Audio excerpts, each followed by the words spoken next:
Hey guys, it's Matt Wagner. Today I'm going to show you my keys rig that I use in a worship setting at my church. I kind of have transitioned recently from doing a lot more guitar to doing a lot more keys.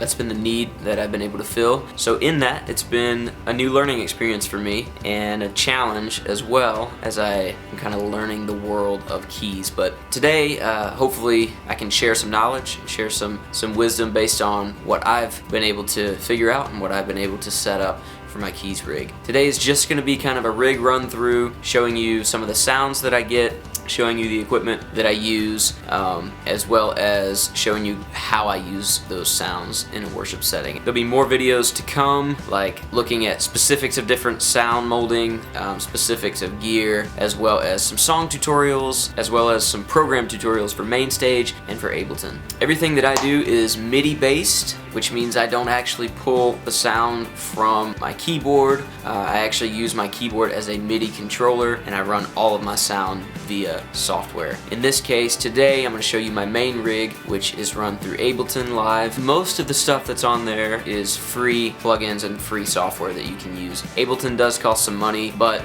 with my rig I've been able to build out pretty good sounding stuff with some free software that's available. So if you're worried about that, if you're worried about having to pay a bunch of money for Omnisphere or all this stuff, today isn't going to be a tutorial about those kinds of things. Today is going to be a tutorial based on what you can do kind of straight out of the box with Ableton and a MIDI controller. Okay, so for starters, we'll take a look at my gear. I just got this recently, and this is what I use as my main keyboard now. It's a Roland RD64. And then to control my sounds, I use this Korg Nano Control.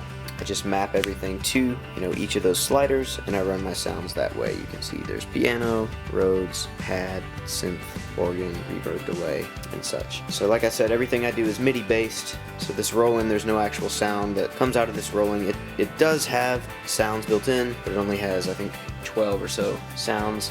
This, as well as the Nano Control, are simply routed into my computer via USB, which I have up on the screen right now actually. So 2 USB cords into my computer, and then I run Ableton Live to control all of my sounds. So we'll take a look at what we can do with that. Alright, so here we go. We're going to look at some of the sounds that I use and kind of how I have everything set up for my keys rig. So the first thing, as I said, is that the Roland RD64 just runs USB into my computer, as well as the Korg Nano Control just goes straight in.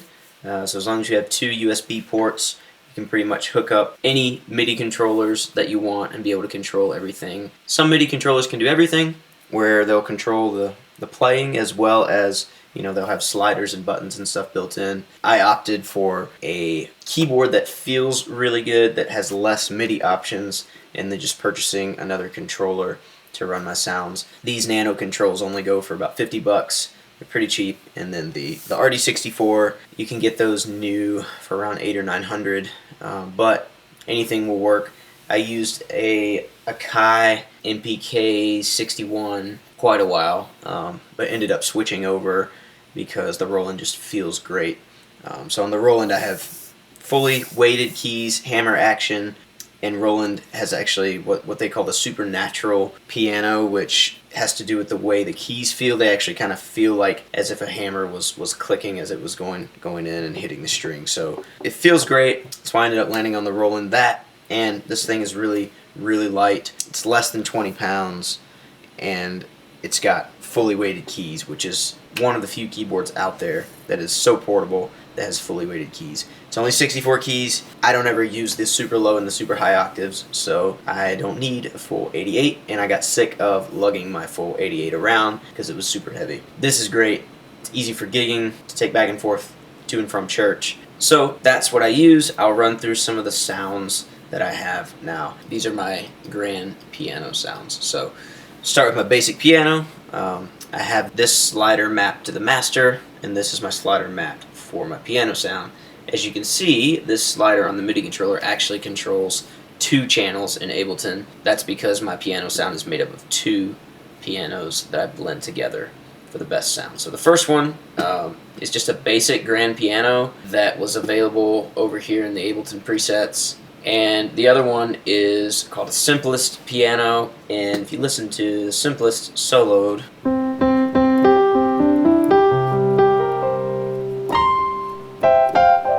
kind of tinny and weird sounding, but it sounds really good layered in with the regular grand. So this is kind of the full piano sound that I use.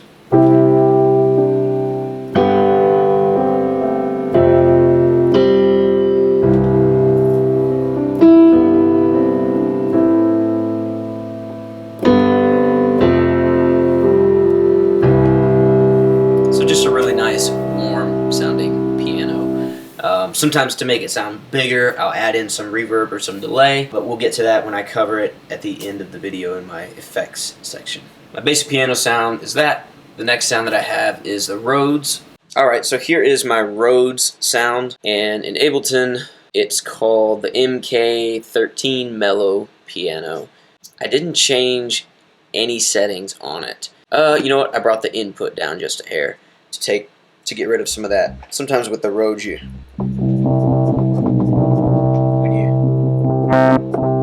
start to hit it really hard, sometimes it stacks and does a weird noise. So I brought the input down so that doesn't happen as frequently. But this is my Rhodes sound.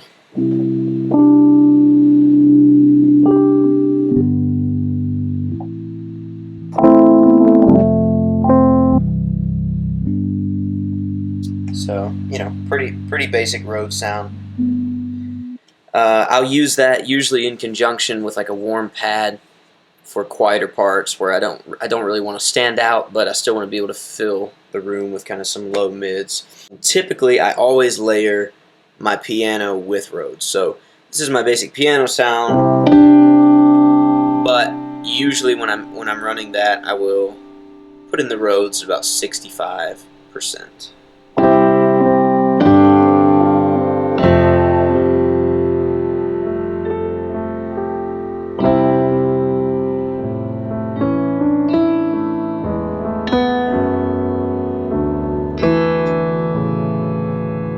Just kind of helps fill out some of the lows and low mids.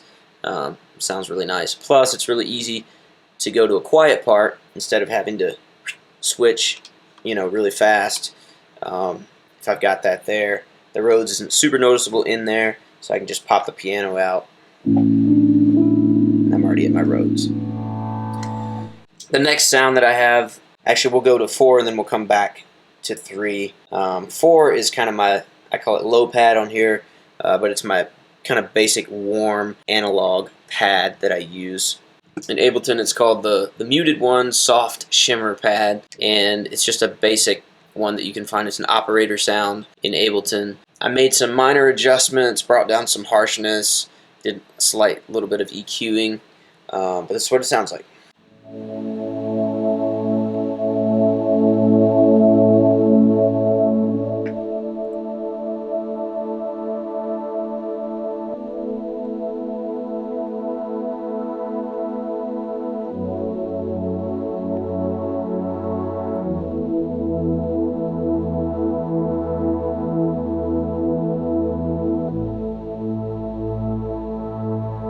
So just kind of a basic analog pad. I have it programmed to, if I use the mod wheel on the roll end, it brings up some more highs and stuff like that. But I rarely use the mod wheel. Usually when I want to bring in more of a prominent pad, I just bring in my high pad, which is channel 3 here. Sounds like this.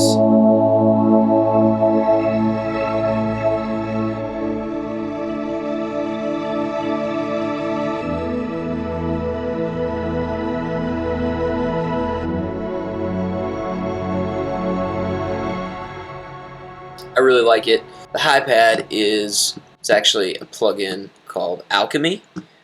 This is it right here. Don't let the looks fool you. This is a free plugin by Camel Audio. You can get it camelaudio.org, I believe, .com. And what I use for that high pad is actually a sound in there called Make Your Own Pad using XY2. The idea is that you can move this remix thing around to make your own pad. I usually keep it at 1. I like the way that sounds. The remix kind of has way too much going on for me. So typically I'll be padding more with the low pad. But you know, if I'm starting a song, it's starting to build up a little bit, kicking that high, boom, the song starts. Or, you know, sometimes for big kind of keys, ambient stuff, I'll have that pad in there pretty prominent.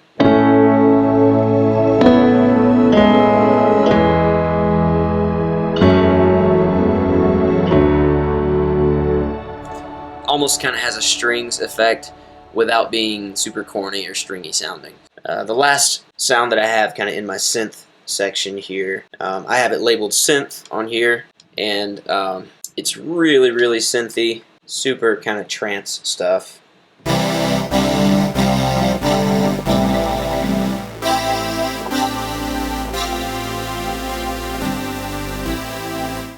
It's rare that I use it, but for certain times I need it. So that sound is actually another Alchemy sound. It's called the Happy Trance Mega Lead. And on the remix pad, the only adjustment I make is instead of having it over here at 1, which is kind of this real modulated sound, or all the way at 2, which is just really abrasive, I have it somewhere around there. And on its own, like I said, it sounds kind of weird, but when you've got a low pad going with a little bit of ambient, and then let's say, you know, you hit a big part of the song,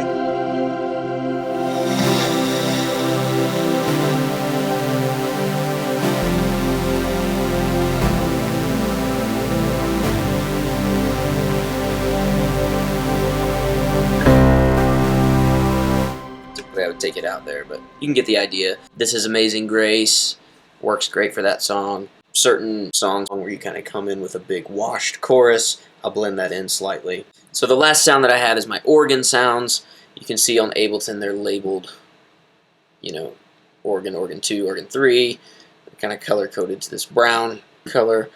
And so my organ sound actually makes up the combination of 3 organs that together you get what you hear. I have to put a disclaimer here. The organ sounds in Ableton are not great, and they're also not that great in Alchemy either. And so since for this video we're kind of sticking with free plugins and such, just know that going into it. When I'm running my Ableton rig, I rarely use these organs. They're not that great, but in a pinch they can kind of get the job done or just help fill. The first one is another Alchemy plugin. It's called the SQ80 Attack Organ.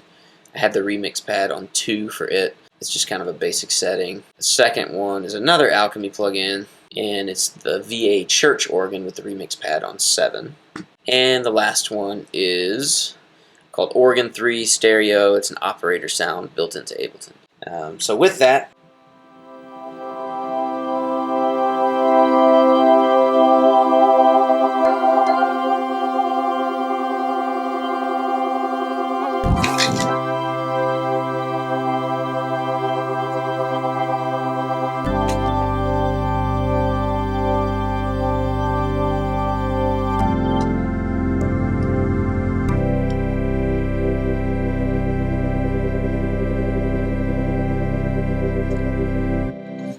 so again, not my favorite organs.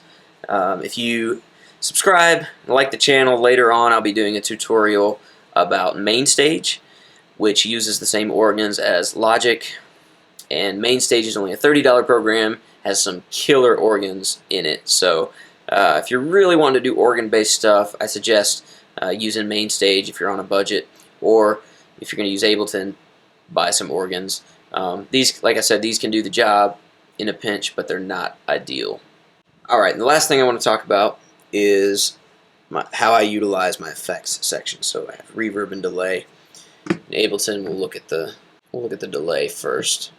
So for the delay, I just have it set on 3, full wet signal with almost 50% feedback, which seems drastic, but these are actually buses. They're effect buses. They're not channels of their own. So you route everything to those, so you still get all of your dry signal, you know, over on your channels, but for the effect buses, you want that to just be the effect. So as you can see, you have in Ableton, you have A and B. These are your effects here. For the pianos, they're routed pretty heavily to reverb and delay. For the Rhodes as well, pretty heavily. A little less delay on the pads, but plenty of reverb. Synth has a little less of everything. And then the organs don't have any delay, and they do have some reverb, just because I don't ever see a need to put delay in any organs. So that's how that's set up. Like I said, the delay is a basic, and it's synced, so it's based on whatever BPM the song is. Typically for the delay, I won't use this, but I have it set up to where this is a tap tempo. So I can tap out.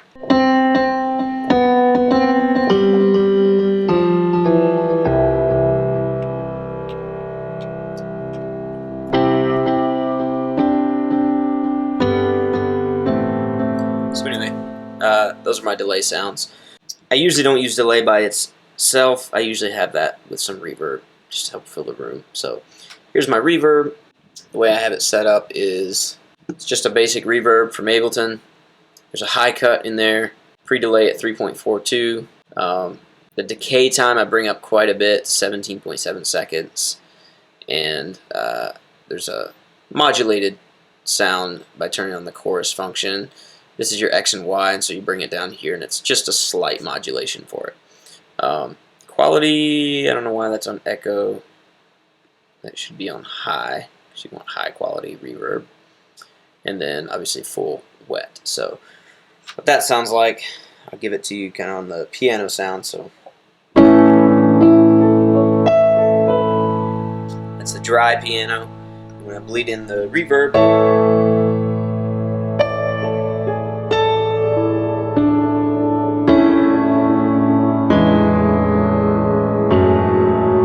So as you can see, it gets real big, real spacey. For songs like, you know, Forever.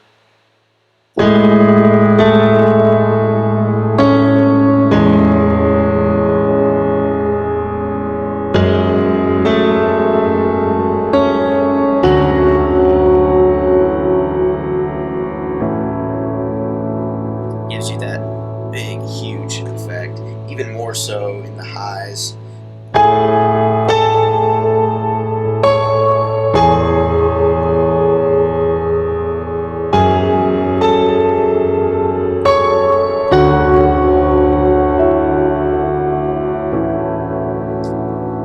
And, you know, a lot of times, again, for that big sound, I'll bleed some pad in there as well as some of that high pad, and even some delay. If you tap that out, 2, 3, 4.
So that's kind of that big sound, which comes in handy in a lot of songs. Most of the time, kind of my default, just basic meat and potatoes piano sound, is I'll have the piano all the way up, the Rhodes about 65%, slight bit of ambient in there, a little bit of about 50% of the analog pad, no organ, no synth, about 75% of the verb, and very little delay. You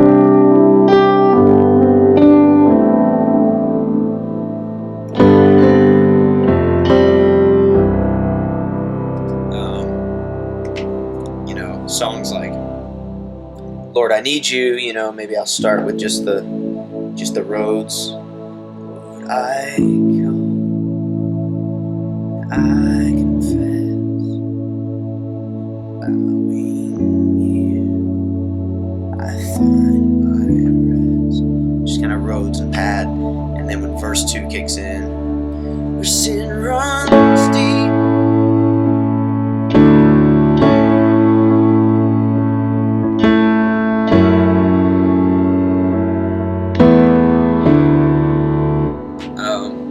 So as you can see, just with kind of, how many that is, 6 basic sounds, you can do a lot. Even mixing in the reverb changes up the sound quite a bit. Adding delay, for certain songs like Found in You.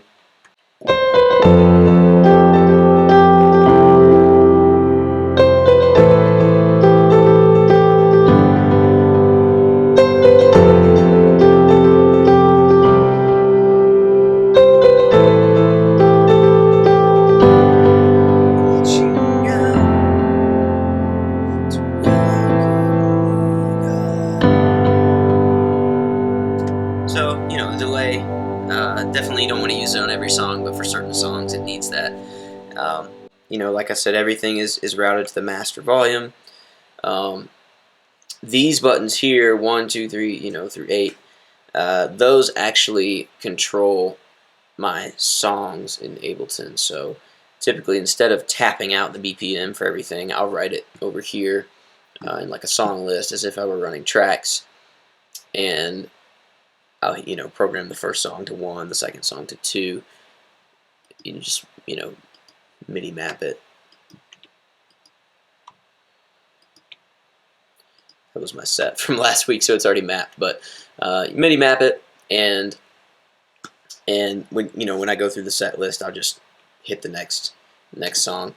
Make sure that the click is off when you're doing that, otherwise you're going to get that routed through your main sound, unless you have it routed somewhere else. So that makes sure that my delays are all in sync with one another, and I don't have to do a lot of tapping all over the place.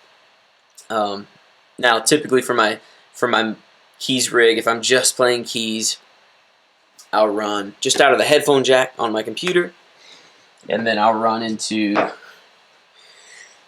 this guy, which is just a stereo direct box. And so I'll run, like an 1/8 inch to stereo core adapter out of my computer into the ends of the direct box. This goes to the system.